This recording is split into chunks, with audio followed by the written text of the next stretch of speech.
Poster కన్నా main ఏంటంటే first of all NTR గారు మొన్న జపాన్లో మామూలుగా భూకంపం సునామీ వస్తుంది అక్కడ నుంచి తప్పించుకొని వచ్చారనమాట. అంటే సేఫ్గా వచ్చారనమాట. దానికైతే ఫస్ట్ చాలా హ్యాపీ అయ్యాను బ్రో. అంటే ఏంటంటే ఫ్యామిలీతో వెళ్ళినప్పుడు ఏంటంటే ఇప్పుడు మనం చూస్తున్నాం విజువల్స్ కానీ అక్కడ ఏంటంటే ఈ పడవలు గుద్దుకుంటున్నాయి, విమానాలు గుద్దుకుంటున్నాయి, బిల్డింగులు కూలిపోతున్నాయి. అక్కడ ఎన్టీఆర్ గారు ఉన్నప్పుడు ఏంటంటే ఫ్యాన్స్ కానీ అందరు కానీ ఏంటంటే కొద్దిగా షాక్ అయ్యారు. ఆయన తిరిగా సేఫ్గా ఇక్కడ వచ్చి ట్వీట్లో చేశాడనమాట. నేను సేఫ్గా వచ్చాను, జపాన్ ప్రజలు కానీ కోరుకోవాలని. అదైతే హ్యాపీ అనిపించింది. తర్వాత గ్లిమ్స్ విషయానికి వస్తే మాత్రం దేవరా పీక్స్ అనే చెప్పొచ్చు అనమాట. అసలుకి మనకేంటంటే ఆ మాస్ లుక్, రఫ్ లుక్ దాంట్లో కనపడతా ఉంది. April 5న థియేటర్లో వస్తుంది బొమ్మ. సినిమా అయితే వేరే లెవెల్లో ఉంటుంది బ్రో. కానీ ఇప్పుడు కొంతమంది రాజమౌళి సినిమా తర్వాత ఫ్లాప్ అవుతుంది ఏ హీరో అని అంటున్నారు. అలాగే రీసెంట్ కొరటాల శివ సినిమా కూడా ఆచార్య కూడా ఫ్లాప్ అయింది. సో ఇప్పుడు ఈ సినిమా దేవర ఎలా ఉండాలి? ఈ సినిమా ఏంటంటే అందుకే ఎన్టీఆర్ గారు ఏంటంటే ఇమీడియట్గా ఏ మూవీ చేయలేదు. ఒక టైం తీసుకొని ఒక మంచి సబ్జెక్ట్ తీసుకొని కొరటాల శివ గారు ఏంటంటే అన్ని సక్సెస్ఫుల్ ట్రాకే. బట్ ఏంటంటే ఆచార్య సంథింగ్ అంటే ఎవ్వరు కూడా ఎప్పుడు సక్సెస్ మీద నిలబడలేరు. ఎవరైనా కానీ క్రికెట్లో కానీ ఏదైనా కానీ సినిమాలో కానీ కంటిన్యూస్ హిట్ అనేది ఎవడు ఇవ్వలేడను. ఎక్కడో దిక్కు మైనస్ జరుగుతుంది, అది చెప్పలేమన్నమాట. ఇప్పుడు ఏంటంటే ఈ సినిమాతోటి ఆ రాజమౌళి గారి సెంటిమెంట్ కానీ బ్రేక్ చేసే అవకాశం ఉంది. ఆల్రెడీ డైరెక్టర్ కానీ అదే చెప్తా ఉన్నాడు మనకేంటంటే ఇది ఖచ్చితంగా బ్రేక్ చేయొచ్చు అనేసి.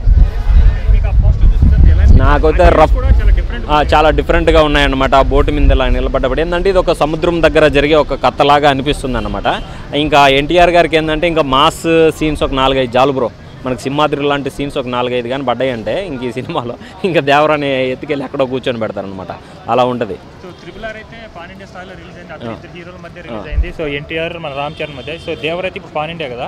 సో వన్ హీరో ఎలా బీట్ చేయబోతుందంట? ఎంత బీట్ చేయబోతుందంటే ఇప్పుడు ఏంటంటే కానీ ఏ సినిమా కానీ కంటెంట్ ఉంటే అది బీట్ చేస్తుంది. లాస్ట్ టైం మనకి కాంతారా, అలాగే చార్లీ సినిమా చెప్తాను, కుక్కతో ఏం సినిమా అని కన్నడలోనే చాలామంది అనుకున్నారు.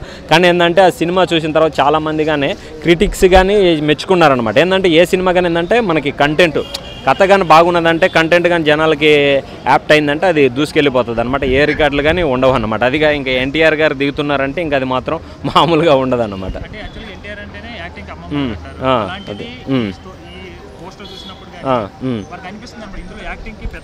పెద్ద స్కోప్ ఉంది. ఏంటంటే ఒక మాస్ లుక్ అయితే చాలా కనపడుతుంది. అలాగే రఫ్ లుక్ ఉంది. ఒక యాంగ్రీతో కూడుకున్న పోస్టర్స్ వస్తున్నాయి అనమాట. ఏంటంటే ఒక మాస్కి సంబంధించిన సినిమానే చెప్పొచ్చు అనమాట.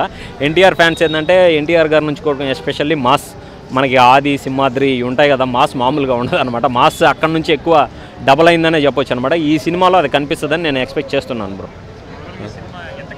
ఎంత కలెక్ట్ చేస్తుందంటే ఇప్పుడు ఏంటంటే Part 1, Part 2 ఉంది. రేపు ట్రైలర్ వచ్చినాక థియేటర్లో మనం చూసుకున్నాక మనం ఒక మినిమం ఏంటంటే ఒక 700 నుంచి 1000 కోట్ల లోపు పెట్టుకోవచ్చు. ఇప్పుడు ఏంటంటే ప్రమోషన్స్ గట్టిగా చేస్తే మాత్రం మనకి ఖచ్చితంగా ఏంటంటే ఎన్టీఆర్ గారికి వర్తబుల్. ఏంటంటే లాస్ట్ టైం RRRతో గ్లోబల్ స్టార్ దాకా ఎదిగారనమాట రామ్ చరణ్ గారు కానీ మన ఎన్టీఆర్ గారు కానీ. ఇప్పుడు ఏంటంటే వాళ్ళకి ఇప్పుడు బాలీవుడ్ కానీ హాలీవుడ్ కానీ ఏదైనా కానీ కొద్దిగా స్కోప్ ఉంది. వీళ్ళని చూడాలి నెక్స్ట్ మూవీస్. అందుకే ఇది ప్రిస్టేజియస్గా తీసుకొని ఈ మూవీని చేస్తున్నారు. Thank you.